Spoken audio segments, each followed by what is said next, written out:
Seaburn with newclevelandradio.net, and it is time for What in the World with Paul Seaburn, his sidekick John DiNallo, and our newest co-host, The World.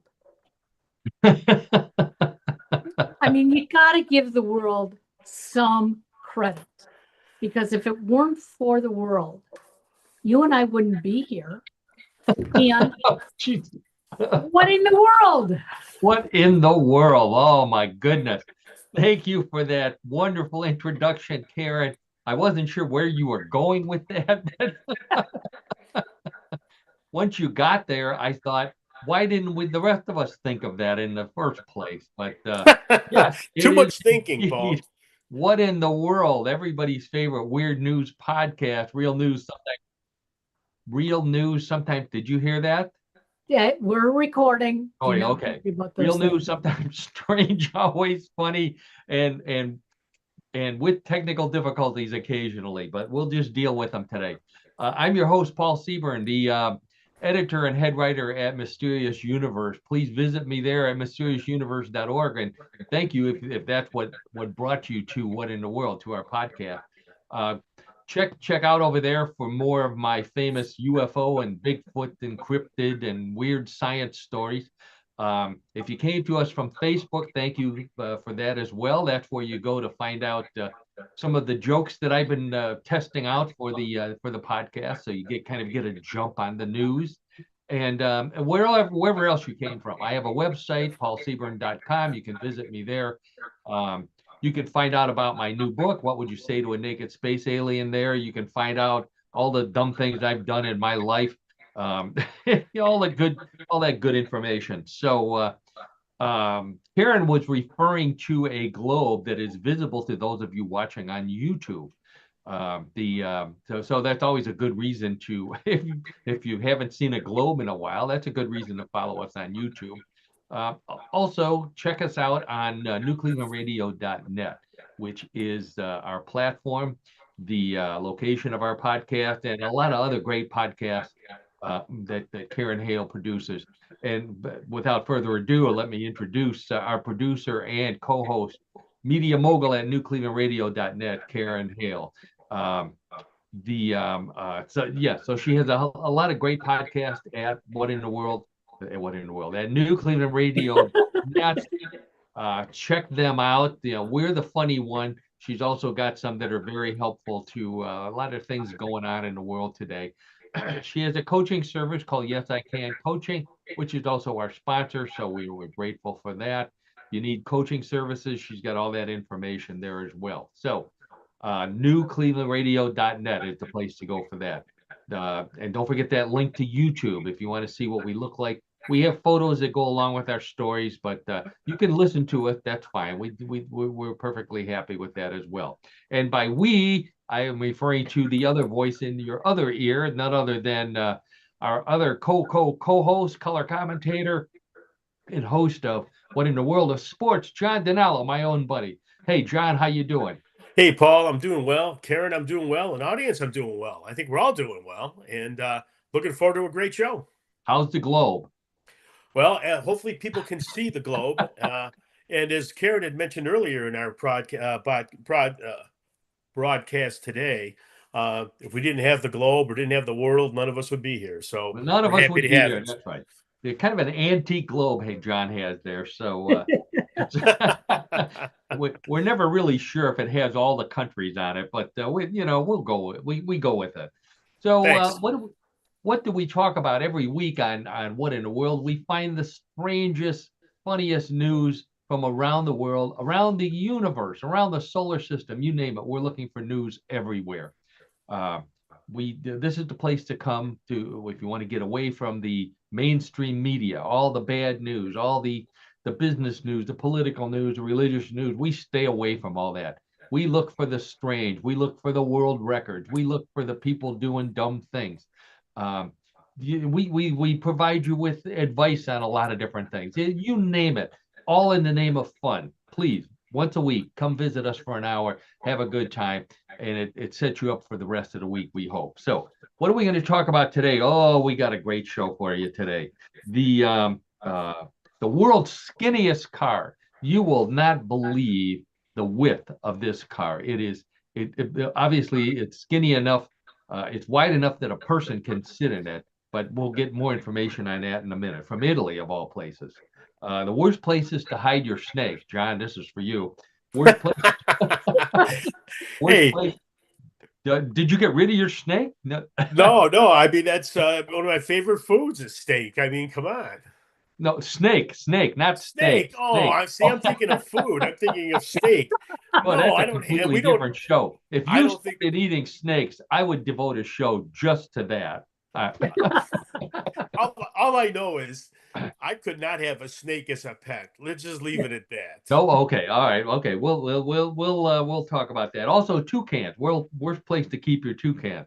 Um, a cheesy curd catapult from Canada. We did a little bit of alliteration there. A really cool story from which was popular on Facebook. How to nail a world record in France. Wait till you hear this one. This is a wild one. Gift ideas for your Cleveland friends. That would be us, unless you have other friends in Cleveland. So if you're looking to get us something for Christmas, we're going to, or your other, excuse me, your other Cleveland friends, we're going to give you some tips. The man's really best friend lives in England, and we're going to talk about him as well.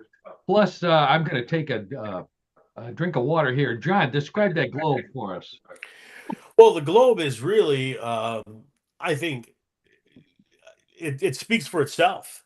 I mean, I mean, it really That's does. good. I mean, I had a drink of water. That's fine. well, it's actually in a very nice stand. Okay, and I think it really highlights all the countries of the world. There's even a bit of a topographic feel to the globe because you can feel the mountains. You can't feel the rivers or the streams or the lakes or anything, but when you when you really like put your hand on it, you can really appreciate the You know, topography. you use a big word there. Nobody knows what Topographic. topographic means. Not only did he use topographic, but he's also feeling up the globe, which it's not that kind of show. So Well, yeah, it is a family show, and I don't mean any ill will to the. Wasn't that little mouse that used to be on the Ed Sullivan Show, Topographic? Topo His name was Gigio. Topo Oh. Gigio. Topo Gigio. Very We're good. showing our age. We're showing our age. Okay. Yeah. All right. I feel a little better now. Thank you for covering me for that minute, John. Yeah, no problem, Paul. No problem. We got some other. We got odd new. We got I lost my train of thought there. We've got some more trivia. We've got some. John's got a great odd sport for us. So, and then of course at the end of the show we play everybody's favorite weird news game, Bluff the co-host. So let's get right to it before I lose my voice again with our first story. John and Karen and everybody out there, have you ever been to a Chuck E. Cheese? John? Yes, I have. Yeah. Karen, Okay. sure. I'm sure you've taken your children there. Sure. Have you eaten there, John? Yes, as a matter of fact, many years ago, not recent, but many years ago. And you never ate there again. I don't want to say that. I don't want to get in trouble with the Chuck E. Cheese people at all, by any means. Yeah. No, it's just not one. There's not one close to us. Let's put it that way. There you go. Yeah. Well, we're not the age category of when we were kids going to Chuck E. Cheese for a birthday. That was a generation after us. Generation or two, I would think. To me, going to a place like Chuck E. Cheese would have been the dumbest birthday idea ever when I was a kid. But hear me out, John. And think about this. You didn't go someplace where you spent money. What you did was you invited your grandparents and your aunts and uncles to your house to give you money. That's exactly right. That is exactly right. Either if not money, they gave you gifts or gifts. That's right. That's right. Your parents are very proud to have you have another year going, and let's bring the family over, right? No, and that friends. just wouldn't make sense to us. Yeah. Sure. Now I've been to Chuck E. Cheese. I went more to look at the mechanical raft. That was my big thing. Well, you don't see the mechanical rat a lot when you think. No, you don't. Yeah. Outside of Chuck E. Cheese, they're pretty rare. And there was also one, there was a robot rat on Rocky and Bullwinkle, if I remember correctly. Oh But yeah. Oh yeah. that's it. So I was thinking about getting one from my backyard, maybe to chase the cats away. But so the thing is, though, I was in the computer business back in the 70s and 80s, and the Chuck E. Cheese was founded by Nolan Bushnell.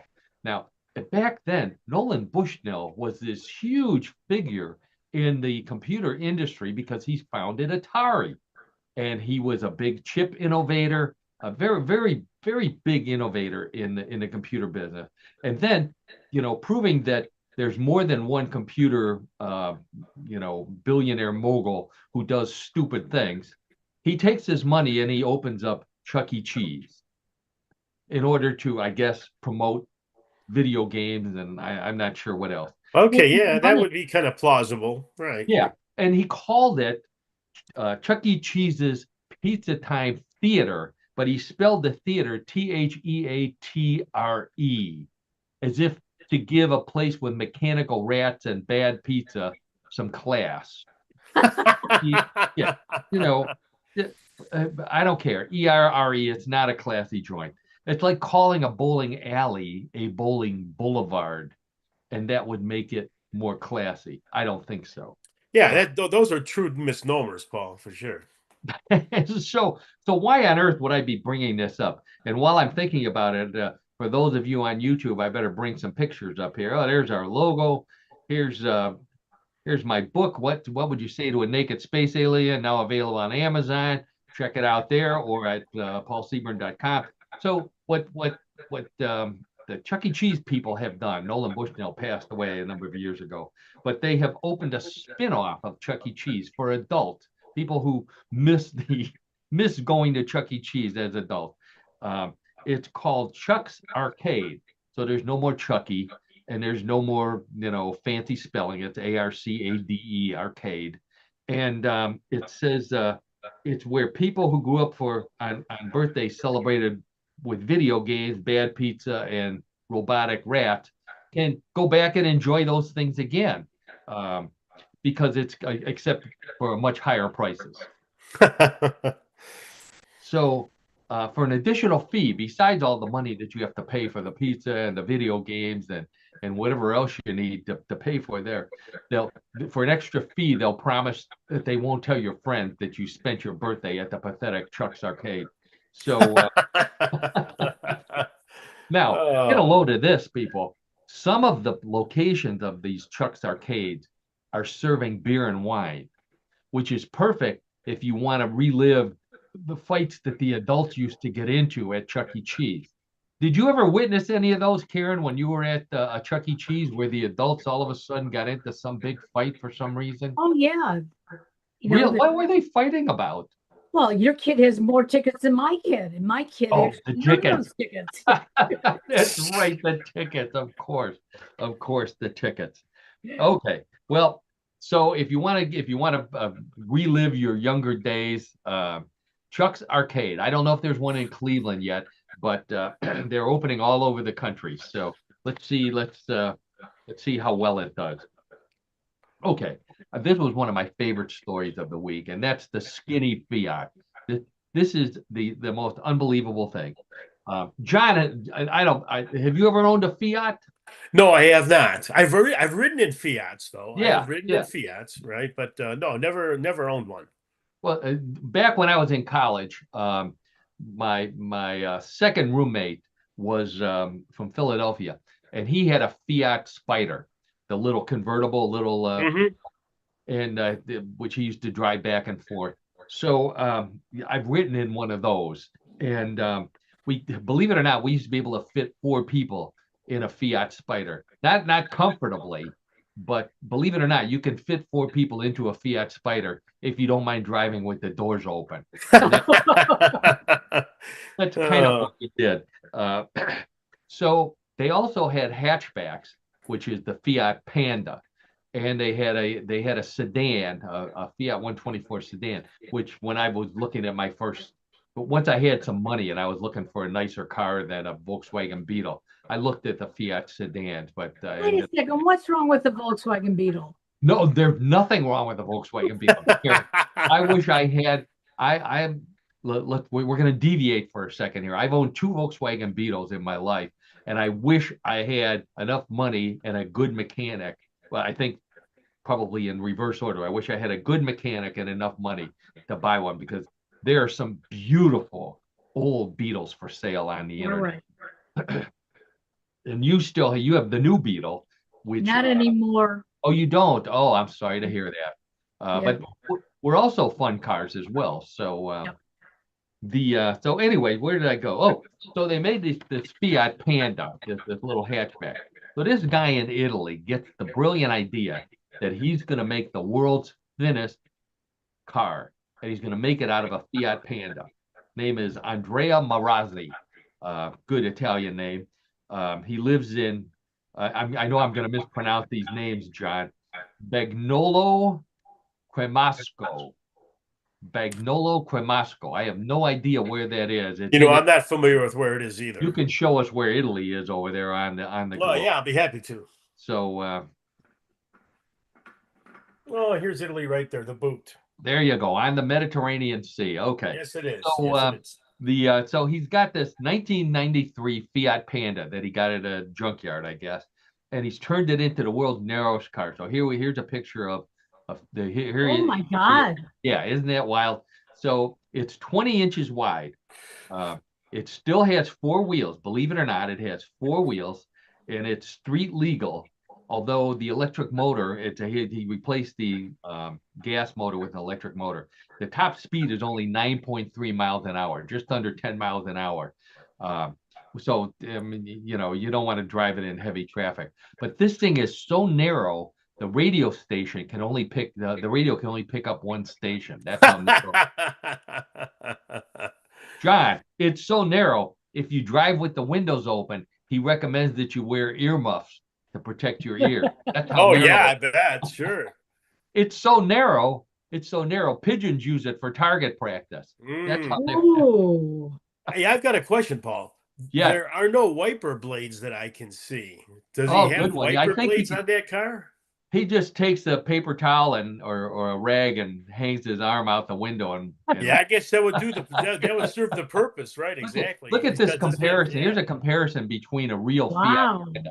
So you can see exactly how much he chopped off of that car. Wow. It's unbelievable. It's thinner. You could put that in a bike rack. It's so thin. Wow. This is the kind of car you want to have if you have friends who never want to drive someplace. Oh yeah, why don't you drive? Well, okay, well then we're taking the Fiat. No, on second thought. But Oh, yeah. I don't care. I don't care how small this car is. If you leave it on a college campus, I guarantee 4 people will get into it. So Oh yeah, somehow, that's- some way that would happen. exactly. Yeah. Cool car, cool little car. Only has 1 headlight. I guess he couldn't get 2 headlights in it. Now, Wow. I have 2 sisters, 2 younger sisters, and my middle sister, when she introduces me to people, she always says, "This is my brother. He thinks he's a comedy writer." Now, I've only been doing this for 35 years. He thinks he's a comedy writer. But I think this is because life has become funnier than comedy. And this show kind of exemplifies that we talk about real life things that are often so funny, there's not much more you can say about it. So here's an example of one of those things. This is a true story. A man in Sri Lanka. John, that's over in the Middle East. No, not No, it's in Asia. Far East. It's in Asia, and In it used to Asia, be yeah. Ceylon. Sri Lanka used to be this. Ceylon used to be Ceylon. Boy, you learn all kind of stuff here. Oh yeah. So he's now in Sri Lanka, and he's going to Thailand, which is right next door to Sri Lanka, I think. Yes, it is. So he gets stopped in Thailand by airport security officials who were suspicious of the large bulge in his pants. Now, right off the bat, that's a joke that writes itself. Unfortunately, not the kind we'd use on What in the World. However, it gets better. So, so they do a search only to find that the bulge was because he was attempting to smuggle, get ready for this, 3 ball pythons. Now, the pythons didn't have 3 balls. That was the first thing I thought of. And it would make a much funnier joke if he was smuggling 3-ball pizza. It would also have to be called the three ball pythons, which is what they were.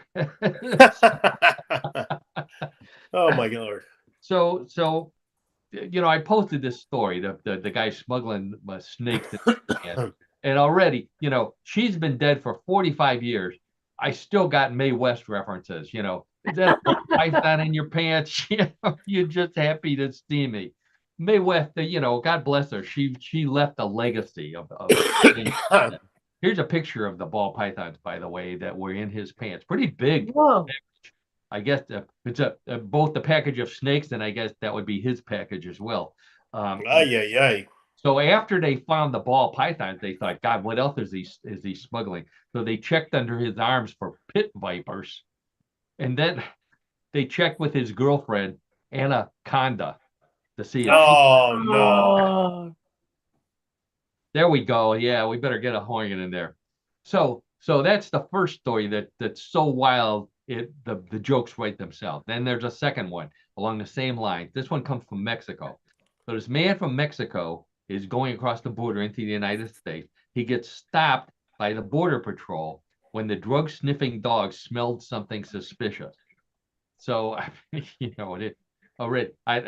what would they smell that's suspicious besides drugs? I don't know. I don't know where they were sniffing. If they're sniffing for ball pythons, I know where they were sniffing. So he's in his car. It's a Volkswagen Passat. So they're sniffing his car, and he had this in his dashboard. He had 14 toucans hidden in his dashboard that he was smuggling into the United States. Now, toucans, their beak is as big as their body. So this is a lot of birds and a lot of beak to be smuggled in the dashboard of a Volkswagen Passat. So the agent, when they kind of heard these sounds and the dog was getting goofy, so he turned on the radio, and the only thing that the radio was playing was the voice of a toucan saying, "Follow my nose for the fruity taste that shows." Do you remember what that's from? Oh my gosh, yeah. Yeah. Fruit Loops. Fruit Loops. Toucan Sam. That was the commercial for Fruit Loops. Toucan Sam was first voiced by Mel Blanc. He voiced everything, the famous voice actor. So this is like Chuck E. Cheese. Fruit Loops is spelled F-R-O-O-T because there's no fruit in Fruit Loops, and that would be against regulations. Were you a fan of Fruit Loops, John? We would have them occasionally. I used to eat those. Yeah, we used to have them. Even my brothers and my sister, we would have Fruit Loops from time to time. Sure. That's the kind of thing that you ate because it turned your milk into weird colors. Oh, well, that was a big attraction, quite honestly. It's like you can only have so much cereal that has the white milk, and then it's always white milk. It never changes, right? So yeah. It changes color. So you can imagine what it's doing inside your system. And although I never looked what it looks like when it comes out, but that's a different show. That's good. Glad to hear that. So they gave Fruit Loops to a real toucan to see if toucans would actually eat it. And you know what the toucan said? He said, "Sorry, I'm cuckoo for Cocoa Puffs." Oh my God. He's getting away from that brand. He's getting a different brand. There you go. At least Cocoa Puffs could use the word cocoa because they had real cocoa in them. Mm-hmm. But also, boy, drinking the milk after Cocoa Puffs was a real treat. Okay, so we're going to move from really good food to really unusual food. Another story. So this one comes from Quebec, and there's a dish served in Quebec called poutine. Have you ever heard of that, or have you ever had it? No. Poutine is French fries covered with cheese curds and brown gravy. There's a picture of it right there. Okay. It is a hugely popular dish, mostly in Quebec in the French portion of Canada, but it's spread across the country. So poutine, though, poutine, what a name. Poutine, it's a kind of word that, it sounds dirty. Like, I say we're having poutine, and John, it goes, he's like Beavis and Butthead. You said poutine. That's usually what happens when you say stuff like that. Yeah, sure. I get that. Right. Or, I'm thinking of a pun. A poutine is that freshman in high school that you tricked into eating X-Lax. He became I'm not even going to go any further than that. Okay. You don't need to on that one, Paul. No, I know. Okay. So we know what it is. They argue in Canada about who invented it. It's like buffalo wings, all these different places want to claim that they invented the poutine, but it turns out there's actually people who hate it. And there's a particular guy, his name is, he lives in British Columbia. I don't have his name. He lives in British Columbia. He invented a cheese curd catapult. This is a picture of the cheese curd catapult. That's a huge chunk of cheese curd on the catapult, getting ready to be launched, and a bunch of people watching, waiting for it to be the catapult to hurl the chunks of curdled cheese into a giant poutine dish filled with fake French fries. So he really, creates the effect there. We're in trouble if they line these things up on the border between Canada and Michigan and start firing those things at us. That's when Canada's mad about what's going on in the world. So I don't know if you've ever had. John, this is for you. The catapult hurled the curdled cheese 30 meters. So that's the length of a football field, I think. 100 feet. Yeah, right. No, that's wow. Of a football field.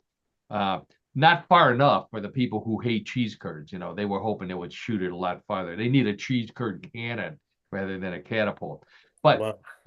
if you're standing there when that curd comes flying past you, it makes the sound. You know what that sound is?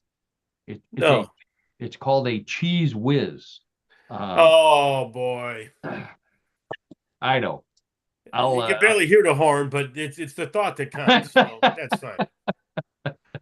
I don't think our listeners don't want to hear the horn as much as they have been. So speaking of cheese, hot new trend. Oh, this is wild. A lot of people commented on it. Hot new trend at Swedish coffee shops is the revival of an old Swedish drink known as kaffeos, Kaffeos, which is hot coffee mixed with chunks of cheese. Special cheese called lepajusto, which the locals say is a sweet cheese, much better than adding sugar or cream to your coffee. So there's a picture of the cheese and cheese floating in a cup of coffee right there. The American cappuccino version of this, by the way, is an espresso with a big squirt of cheese in the can, right in the middle of it. If you're interested in drinking that. It doesn't look too appetizing to me, Paul and Karen. It doesn't at all. It doesn't. Even worse, if you add some onions and bread, you've got French onion soup that keeps you up all night because it's full of caffeine. Oh yeah, no kidding. Wow. So I'm guessing the idea for putting cheese in coffee came from a hungry single guy who had a hangover and nothing in the refrigerator but some leftover cheese. So hey, you do what you can, right? Exactly. You do what you can. That's right. Sure. Spoken like someone who's probably eaten a lot of weird things when he was single. I would say that's very true, Paul. So guess what? This stuff is coming to America. There's a chain that's going to start serving this stuff in America. It's called Starbreeze. Yeah. Now I love coffee, but I don't want anything in it. I want anything in my coffee. Although, believe it or not, I don't mind if a fly lands in my coffee. You want to know why? Because if the fly dies instantly, that means that my coffee is strong enough. So, okay. Yeah, all right. Yeah, I do like strong coffee. Okay, so let's end this segment on a pleasant food note. I mentioned if you've got friends in Cleveland, hint hint, and you're looking for gifts for them for whatever occasion might be coming up, I've got a couple for you. So here's the first one.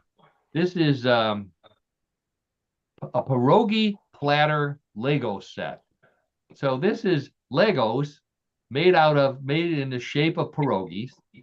You can put looks like there's 3 Legos to 1 pierogi. There's also a Lego bowl of cream cheese to go along with it, and little Lego onions, fried onions that fit on top. Does that look tasty, John? Well, I don't know. It looks more plastic to me than anything else. Yes. I looked all over the box. It does not say on there caution choking hazard, which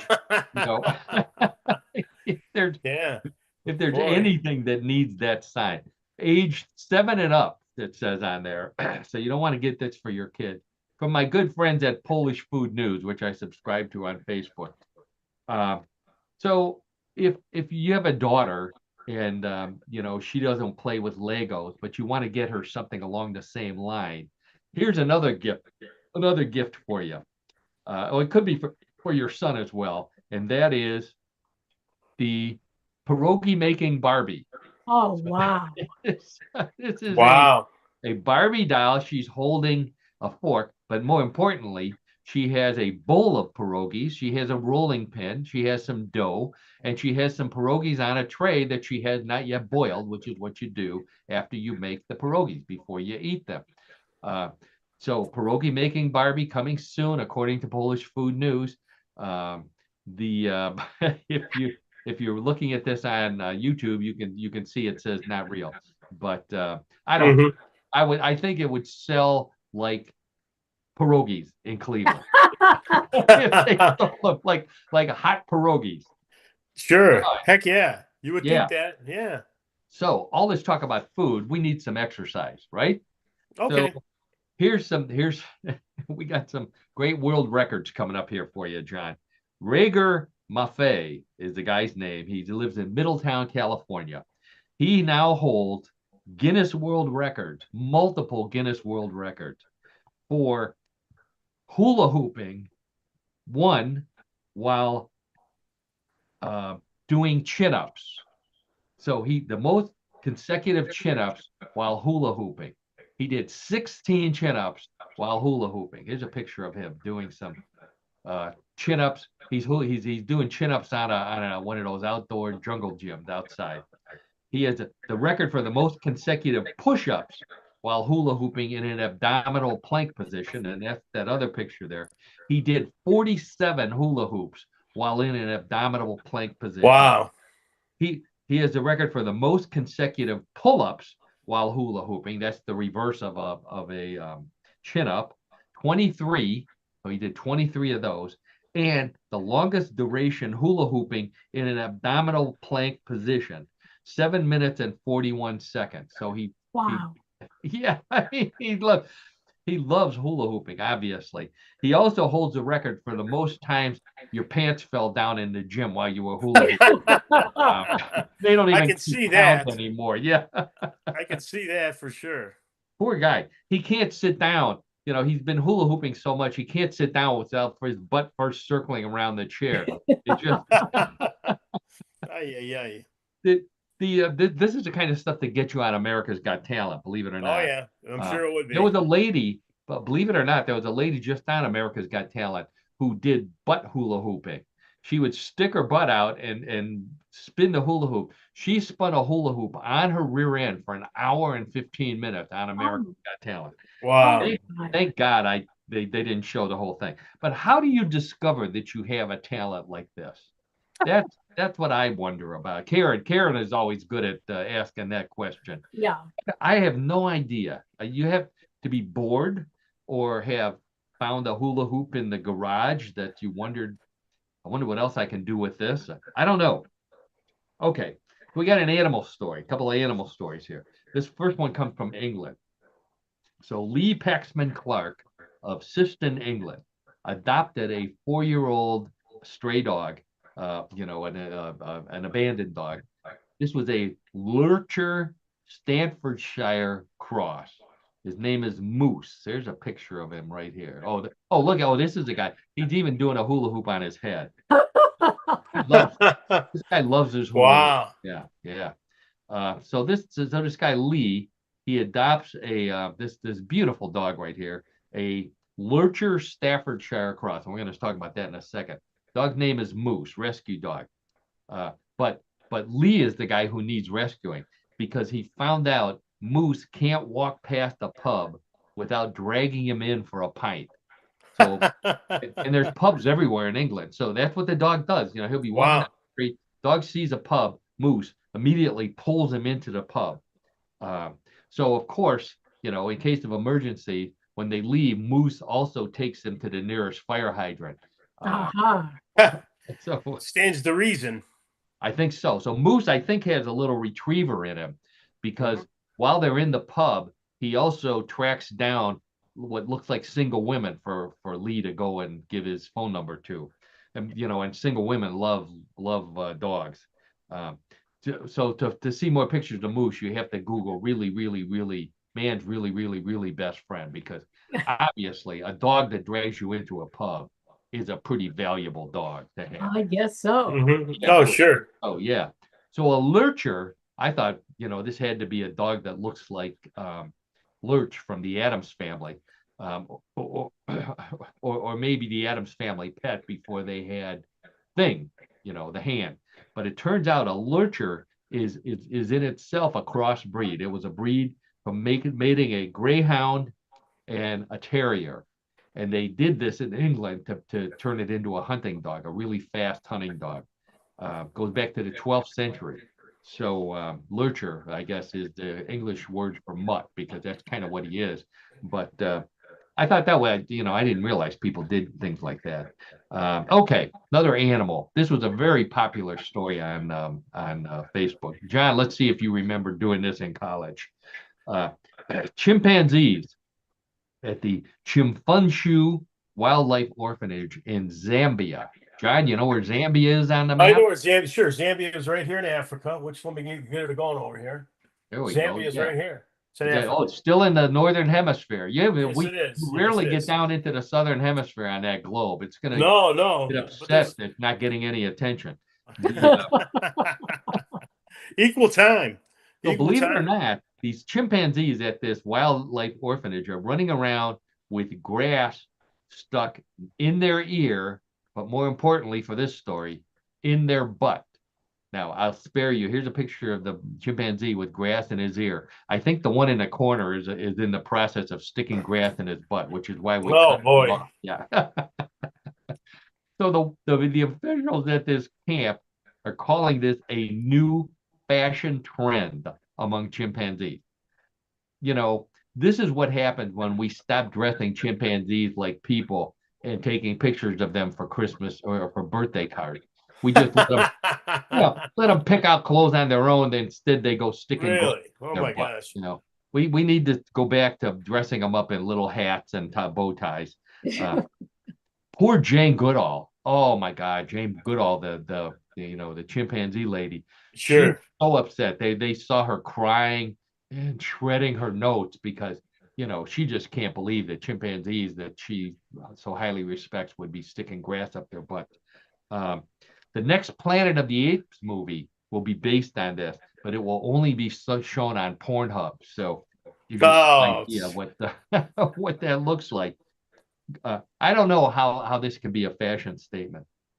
Sounds more like the chimps are learning how to smuggle pot into the. That's a possibility, I guess. Yeah. Yeah, they must be watching old Cheech and Chong movies on. Oh wow! So now we like to refer to friends of the show. One of the friends of our show is Don down in Florida. We always talk about Don when we're talking about Bigfoot, because he's a big fan of Bigfoot. But Don is a former Clevelander, and he was very concerned this week. He sent me this picture, which I will show you. It's a chart, and it's a chart showing the cities in the United States with the most bed bugs per person. And not only is Cleveland, his former hometown and our hometown, fourth, the highest concentrations of bed bugs in the United States are in these four states: Ohio, Illinois, Indiana, and Pennsylvania. Now, This tells me that bed bugs are attracted to kielbasa flavored sweat. There's some logic to that, Paul. John, look at the concentration. Columbus, Cincinnati. Columbus, number 11. Cincinnati, number 12. Sure. Youngstown, number 20. Right. Pittsburgh's on there somewhere. Yeah, I think. Oh, how did Pittsburgh slip off of there? Well, Philadelphia? look at this, though. There's only like 2 locations. It looks like west of the Mississippi River. Yeah. Yeah, that's right. That's true. I don't understand. You know, it's too bad. I looked it up. I was hoping that we could eat bed bugs, because if you could eat bed bugs, we'd be making them into kielbasa in Cleveland already and solve the problem. So I figured the best way to get rid of bed bugs in Cleveland, what you do is if you find them in the bed, you get down real close to the bed and you whisper to them, "You've just been drafted by the Browns." Oh, yeah, that would turn them upside down. They panic. They panic, John. They immediately run to Michigan or There's an inside joke there. That's very good, Paul. Or maybe they just moved to Brook Park, which is another inside joke, right? It continues on. Wow. Okay. Okay. All right. So let's go to France. We got another world record here. So this guy, Ferdinand Morelic is his name. He's in France. He set a new Guinness World Record for doing this, the longest duration standing on a nail board. Now, this is longest duration for a man standing on a board of nails. He spent 13 hours, 13 minutes, and 13 seconds in his bare feet on a board of nails. Actually, 2 boards of nails, one for each foot. He's also the only person in the world who wears his golf shoes inside out and enjoys it, Well, yeah. Wow. Look at it. This is the photo on the left. He's already hit 10 hours, and he doesn't look like he's in any pain at all. He looks like he's having just a good time standing there in his shorts with his bare feet on a bed of nails. His training meal, I don't know if you're aware of this, his training meal is a tetanus shot smoothie. So and it protects him from whatever he might catch. Yeah. Sure. After breaking the record, after he broke this record, he went back to his job. His job is he's a tester at Dr. Scholl's. Oh, wow. Of course, yeah. So here's my question. What did he think about during 13 hours standing on a board of nails? Any thoughts on that, John? I think the first is like, why the hell am I doing this? That's probably the first thought that would come to mind. I didn't ask what you were thinking about. I know. If I'm him, that's what I'm thinking. How would you pass the time? Yeah. Yeah. So, why am I doing this? My thinking is in fact, this might be a way to screw him up, is while he's standing on there, suddenly starts singing the song "Needles and Pins." Oh my! So John, I haven't hit you with a musical trivia question in a while. Needles and Pin. Do you remember who did that song? Let me think here. I'm gonna make a guess on this one. I'm gonna say Lou Christie. Oh, close. It was the Searchers. Okay. The Searchers did it, but originally they made it popular. It was originally sung by Jackie DeShannon. In 1963, it was recorded by Jackie DeShannon. Now, wait till you hear who wrote that song. That song was written by Sonny Bono and a guy by the name of Jack Nietzsche, who is not the philosopher, but he was actually a partner with Phil Spector. And he actually played, after he wrote the song, he was a keyboard player for the Rolling Stones on a number of their albums. Oh, wow. Okay. Yeah, went on tour with them. He was so he wrote Neil. He went on tour with Neil Young. And then he wrote film scores. He worked on One Flew Over the Cuckoo's Nest, and The Exorcist. Really phenomenal film score. So interesting guy. So after Jackie DeShannon recorded it, it was recorded also by the Searchers. There's a picture of the Searchers there.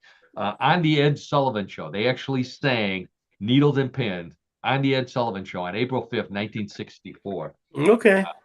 Yeah. They were already on their way out. You could see they don't have Beatles haircuts. They've got greaser haircuts. Yeah. I Yeah, think right. that's the word for those, greaser haircuts. Is that what we call those, slick back hair?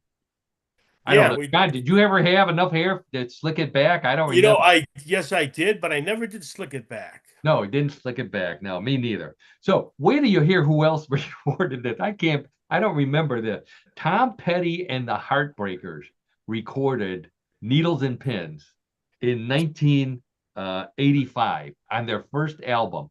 And you know who sang the lead? It was not Tom Petty. It was Stevie Nicks. Stevie Nicks from Really? Fleetwood Mac sang Needles and Pins with Tom Petty Really? and the Heartbreakers. Yeah. How about that? That's interesting. Never knew that. No, I didn't either. I want to find the recording. I'd like to hear. I'm going to have to do that. Okay. One more thing. We talked about the game Jenga on the show. That's where you pull the blocks out, you stack them up and pull them out, and somebody falls down and you do it all over again. If you're a fan of playing Jenga and drinking whiskey at the same time, I've got just the thing for you. Check this out. This is a Jenga game made with 54 acrylic bottles, block-shaped acrylic bottles, each one holding a shot of booze. Wait a minute. Just one shot? One shot. That's 54 shots, John. So we've Right. got a 54 blocks. Each one has a shot in it. So that's 54 shots of booze. There's rules to the game, but no one follows them after the first two turns because Wow. that's what you do. You pull one out, you drink the shot. You pull another one out, you drink the shot. Okay. Yeah. It's called Jenga because for people who can't spell Jenga because they're too drunk. You can fill the blocks with whatever kind of booze you want, and they actually are selling booze with a Jenga theme. So, for example, you can fill it with Jenga, with gin, or Jengaliano, like Galliano. Galliano. Okay. Or this is my favorite. You can fill it with Jengameister. Oh, Jägermeister. Yeah, right. So, and this is the truth. We've been saying this all afternoon. This is the truth. You can actually get one of these that lights up in the dark, which I guess, yeah. So to help you find your way home after playing, Jenga all night at your neighbor's house. Oh, wow. Got where you live. So, how about that? Jenga is the stuff. Never knew about any of that, Paul. Wow. John, we missed out on a lot of things, I think. Although we'll be talking about some things we didn't miss out on in our next segment. I think I've reached the end of the strange news for the week. So that means, let's see, there we go. It's time for What in the World of Sports with John DiNallo. So regular listeners of the show know that John and I have known each other since college. We are fraternity brothers. We do a lot of things together. John knows more about sports than anybody I know. So I always depend on him to find a real sport, sometimes strange, always funny, that goes with the theme of What in the World. And John inevitably finds a weird sport. And I know the sport this week, and it is definitely a weird one. You got to hear this. John, what's your sport? Oh, Paul, thank you for the big introduction. But to go further, our sport this week is probably one that the vast majority of the audience has never heard of. But I think that after you hear the details of the sport, you may become very interested in following it. Let me explain. Our sport this week is T-Rex racing. Yes, you heard that correctly, T-Rex racing. Now, T-Rex racing started as a team building exercise for the Tri-Guard Pest Control Company, but it has gone from beyond the team building exercise, and it is now a global phenomenon. It is not a Jurassic Park sequel or some weird experiment to bring back the dinosaurs. Oh. But T-Rex racing involves competitors These are people dressed in colorful, inflatable dinosaur costumes and racing against each other, usually on a track that is normally used by horses. Now, for example, the latest event was held this week at the home of the sport, and Paul's got a beautiful picture there. It's Washington State's Emerald Downs Racetrack. Wow. Now, there were races for men, women, and children, along with real dinosaurs. Now, take that with a grain of salt when I say real dinosaurs. And those are runners that are over the age of 50. Oh, that's Oh, terrible. come Well, on. I'm just saying that's what they refer to these individuals as. They refer to them That's as terrible. dinosaurs, which I think puts us in that same category, folks. Sorry to say. But at any rate, the winner of the women's race, her name was Lindsay Lovrovich. She won the women's final. And Andrew Stuber, he claimed the men's race, and he actually won by a snout.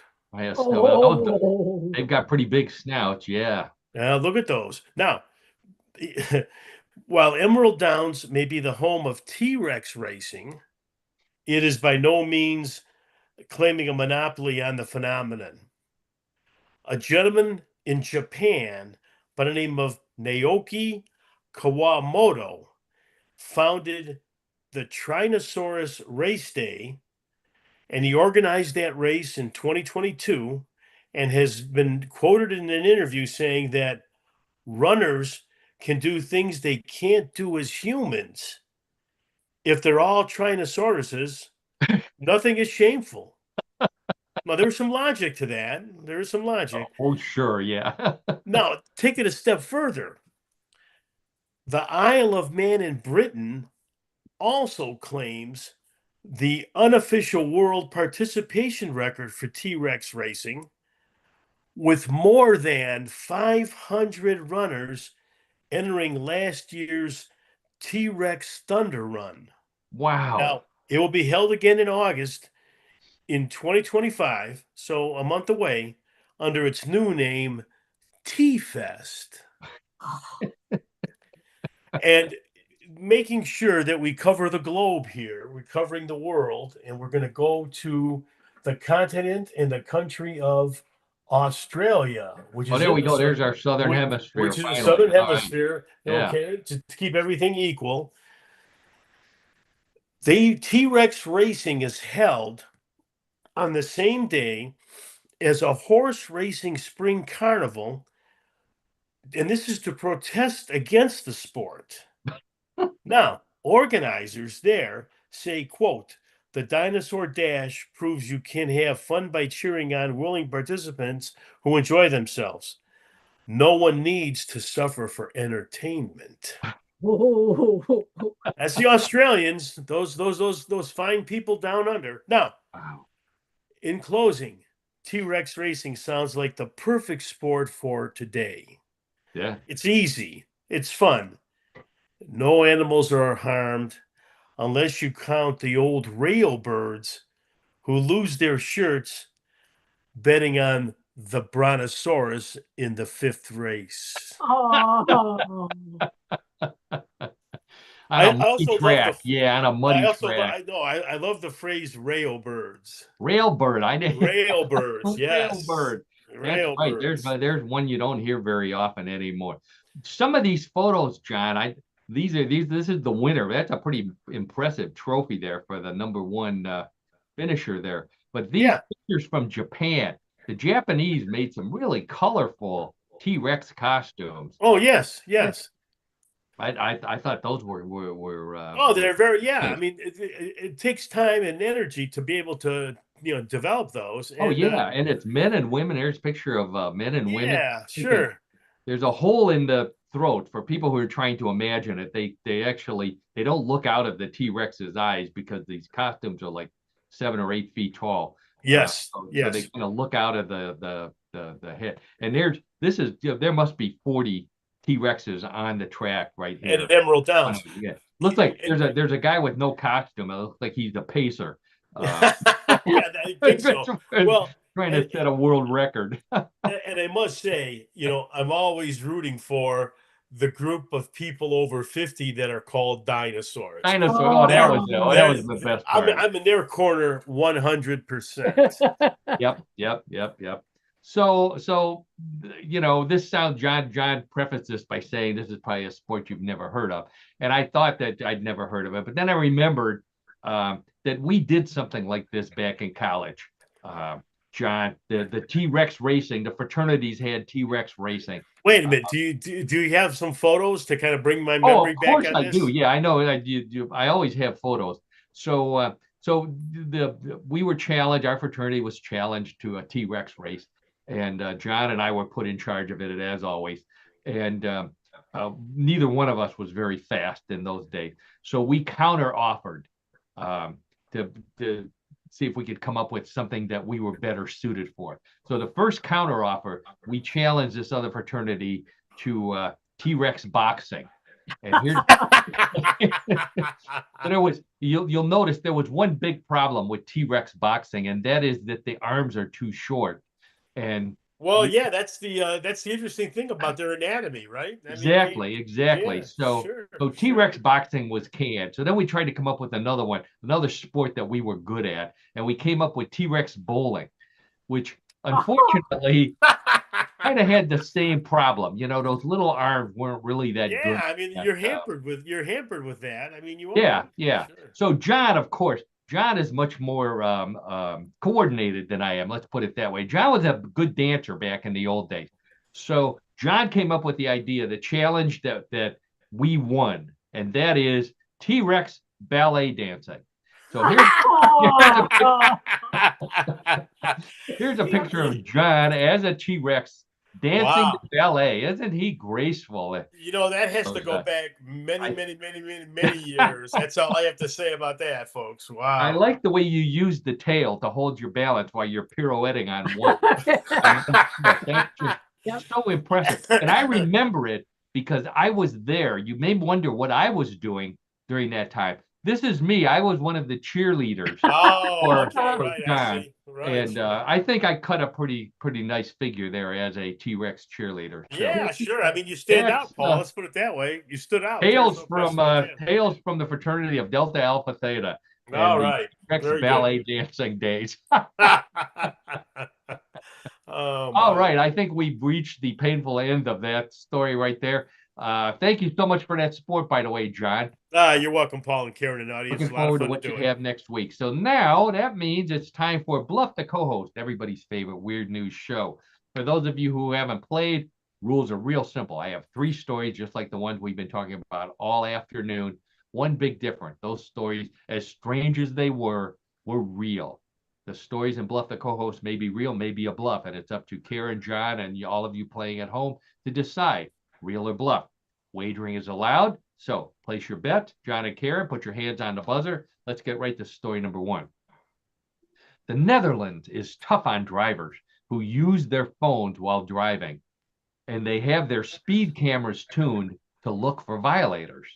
One woman who got a ticket thought she could beat the rap by telling the police that she didn't even own a cell phone. When that didn't work, she looked closely at the photo they sent her and realized what had happened. When her day in court arrived, she presented the judge with a note from her dentist, which said that she just had her wisdom teeth pulled on that day and was driving home while holding an ice pack to her sore cheek, which looked like a phone. The judge called a recess and asked for a magnifying glass, which he used to check the photo and the woman's mouth. When court resumed, the case was dismissed. Okay, so the woman in the Netherlands who gets one of those photo cam tickets because she was using her cell phone, except she wasn't using a cell phone, she was using an ice pack on her wisdom tooth removed face. Real or bluff? Karen, we'll start with you. This sounds like a very real story, so I'm going to go with real. Real. Okay, Karen says it's a real story. John, how about you? Yeah, I'm with Karen on this one. I mean, I can see that easily happening. And sometimes we have is that the right word? over officious law enforcement members that are trying to enforce the law to make everybody safe. But again, it was not a cell phone. It was strictly an ice pack. So I'm going An to say ice it's real. Yeah. Oh, so Yeah. both John and Karen say it's real. By the way, John, I think we're going to have a dictionary or something. It's part of your another antique tool that only we know how to use to look up some of these words that you're using this week. I'm very impressed. Okay, so both John and Karen say that the lady who got a ticket for having an ice pack on her face was real. Let's check with the judges, and the judges say, congratulations to both of you. That is a real story. Very good. That's Yeah, good to hear, very Kay. Very good. It doesn't really look like, but the camera adds 10 pounds and makes your cell phone look like something else. So, okay, so score is 1-1. It's tied. Let's get right to story number 2. Canadian geese have become a honking nuisance in many parts of the United States, especially around buildings with big lawns where the big birds like to spend the night sleeping and pooping. A building manager in Milwaukee came up with a solution that keeps the birds away and saves them money too. He suspected that the geese might be afraid of robotic mowers, so he went to a robotic lawn mower maker and had them add extra heavy-duty batteries to 5 of them. Now he turns them loose at night on the lawn, and when he comes in the next morning, the grass is trimmed and goose poop free. He was even able to cancel the landscaping service, and with the money he saved, he treated his boss to a roast goose dinner. Okay, so the building manager who got tired of geese pooping on the grass in front of the building, so he got high-powered robotic mowers to chase them away every night. Real or bluff? John, we'll start with you. I thought initially this was a real story, but then finding out about the goose dinner, I think that just killed it for me. So I'm gonna Goose? say it's a bluff. I don't know. I Have you don't ever know. had roast goose? I'm gonna say I never have, and I'm sure it's good in its own right, but that's not something I find very appetizing. Okay. I have to just say that. So no roast goose. John says that's a bluff. Karen, how about you? Well, from what I understand, these geese that we see that are on the lawns and doing all, they're an endangered species, believe it or not. And so I don't think he could do that. So I'd say no, it's a bluff. The bluff. Okay. And you live in an area where there's a lot of those geese. I know. Yeah, there's plenty. And I agree. If they are endangered, there's plenty of land up in Canada, which is where I think Canadian geese come from. So, It stands to reason.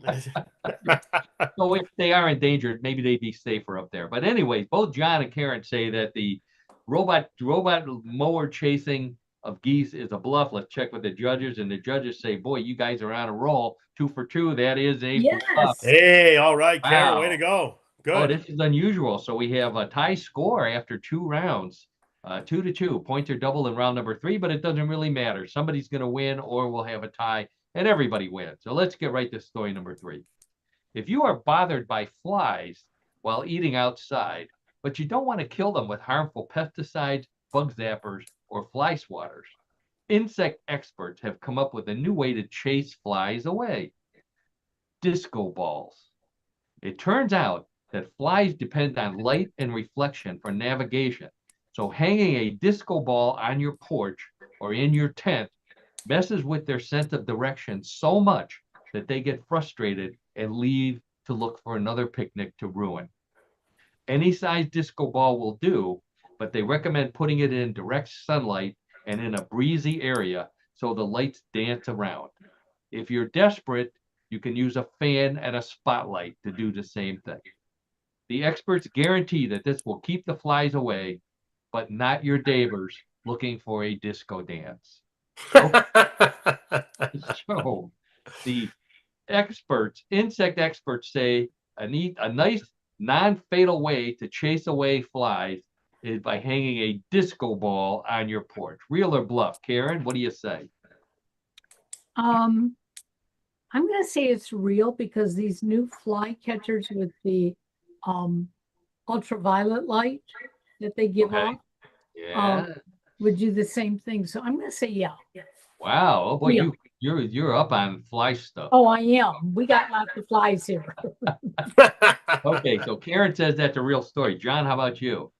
Yeah, I'm going to agree with Karen. I'm going to say that it's a way not to kill them, right? To kill flies.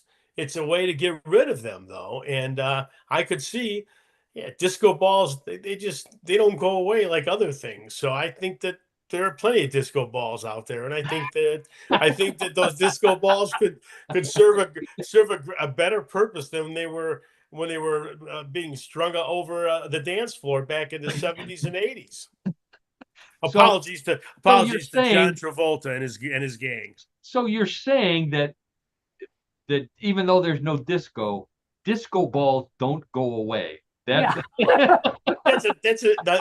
I'm gonna attribute that to not me necessarily saying that, but yeah, disco balls don't go away. okay. Certain things in Americana don't go away. You I Okay. think that's one of them. You probably have some in your basement, with all the other stuff. John bug, yeah. Yeah, That- now I think that's much. true, Karen. I think that's much to Annette's chagrin, Karen. I think you're right about that. I mean, Collectible we're disco balls, yeah. we're in the process of cleaning that out, and if Paul comes over the next day or so, he can have a chance to Oh, we could, venture yeah, back get there. the platform shoes. You probably got some of those too, yeah. Okay, so both Oh Karen boy. and John say that that's a real story. You can chase away fly with a disco ball. Let's check with the judges. And the judges say congratulations to both of you. Perfect scores all around. That's a All big right, deal. Karen, Go very for it. good. Yes. Oh That boy. story is for my friend Gail down in Tennessee, who is having problems with bugs on her, all around her house. And Oh she's wow. one of those concerned people. So I have to send that story to her. She'll be happy to find a way to chase the flies away that doesn't hurt them at the same time. So Good.